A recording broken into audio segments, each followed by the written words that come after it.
एक दिन बच्चों ने पिकनिक जाने की बात कही।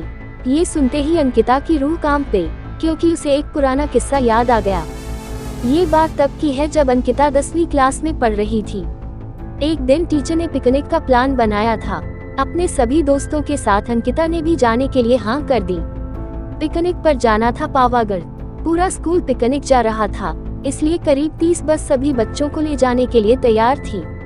अंकिता अपने दोस्तों के साथ सबसे पीछे वाली बस में बैठ गई। सभी हंसते मस्ती करते हुए बस से जा रहे थे। तभी कुछ दूर जंगल के पास पहुंचकर उसी बस से तेज आवाज आई। ये वक्त रात के करीब 1:30 बजे का था।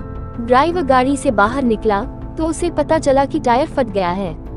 ड्राइवर ने सबसे कहा कि बस का टायर बदलने में करीब 2 घंटे लगेंगे, आप सब नीचे उतर जाए, मैं इसे बदल देता हूँ। आप लोग पास के ढाबे में जा सकते हैं, वहाँ गर्म गर्म चाय पी लीजिए और मैं इस टायर को फटाफट बदलने की कोशिश करता हूँ। ड्राइवर की बात सुनकर सभी बस से उतर गए और पैदल चलते हुए पास के ढाबे में पहुँचे।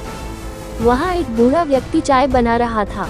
इतनी रात को ढाबा खुला हुआ और किसी इंसान को चाय बनाते देख सबको हैरानी हुई। उस बूढ़े इंसान ने कहा, आप सब चाय पी लीजिए, यहाँ अक्सर लोगों की गाड़ी खराब हो जाती है, इसलिए मैं भी अपना ढाबा हरदम खुला रखता हूँ। आप जैसे राहगीरों को कुछ मदद हो जाती है। उनकी बात सुनकर सबने चाय का ऑर्डर दे दिया। उन्होंने कुछ ही देर में सबके लिए चाय बनाकर मेज पर रख दी। चाय पीते हुए अंकिता की आंखें एकदम ढाबे की छत की तरफ गई। वहां अंकिता ने एक औरत को सफेद रंग की साड़ी में खुले बाल लहराते हुए देखा। कुछ देर बाद वो जोर जोर से हंसने लगी। भले ही हंसने की आवाज किसी को सुनाई नहीं दे रही थी, लेकिन अंकिता ने उसे मुंह खोलकर हंसते हुए देखा था। ये सब देखकर अंकिता ने डर के मारे आंखें नीचे झुका ली। कांपते हुए किसी तरह से अंकिता ने चाय दोबारा पीना शुरू ही किया थी कि उसी वक्त जोर जोर से किसी के चिल्लाने की आवाज जंगल की ओर से आई। ढाबे में बैठे हुए सभी बच्चे और टीचर उस आवाज को सुनकर डर गए। सबको डरा हुआ देखकर उस बूढ़े इंसान ने कहा कि मैं देखकर आता हूँ क्या हुआ है, आप लोग यहीं बैठे रहो। इतना कहकर वो आवाज की तरफ बढ़ गया। तभी एक लड़की को खून की उल्टी लगातार होने लगी। उसको देखकर सबकी हालत और खराब हो गई। उसी समय एक टीचर ने कहा कि तुम सब आग जलाओ और उसके बगल में बैठ जाओ। सबने मिलकर आग जलाए और गोल घेरा करके बैठ गए। टीचर ने सख्त लहजे में सबसे कह दिया कि अकेले कोई कहीं नहीं जाएगा। वैसे भी सब इतना डरे हुए थे कि अकेले कहीं जाने की हिम्मत हो नहीं रही थी।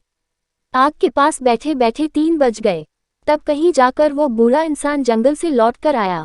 उसने सबकी तरफ देखा और कहा कि उस चीख को सब भूल जाना, नहीं तो जीना मुश्किल हो जाएगा। इतना कहकर वो ढाबे के अंदर चला गया। तभी ड्राइवर भी टायर बदलकर बस लेकर ढाबे के पास पहुंचा। सभी लोग भगवान का नाम लेते हुए उस बस में बैठ गए। टीचर ने बस में बैठते ही सबको कहा कि कोई एक दूसरे से बात नहीं करेगा, सीधे सब सो जाओ। टीचर की बात मानकर सब चुपचाप बस में ही सो गए। उसके बाद पिकनिक स्पॉट पर पहुंचे और करीब 1 हफ्ते बाद घूमकर आ गए। पिकनिक में किसी ने दूसरे बस के बच्चों से उस रात के बारे में कुछ नहीं कहा, क्योंकि टीचर ने मना किया। लेकिन पिकनिक से लौटते ही सबने अपने दोस्तों और दूसरी क्लास वालों को इस भूतिया घटना के बारे में बताया। आज पिकनिक का नाम सुनते ही यही भूतिया ढाबे की कहानी अंकिता के मन में आ गई और बच्चों को पिकनिक भेजने से उसे डर लगने लगा। कहानी से सीख, बीती घटनाओं को भूल जाना ही अच्छा है, नहीं तो जीवन भर वो घटना डराती रहती है।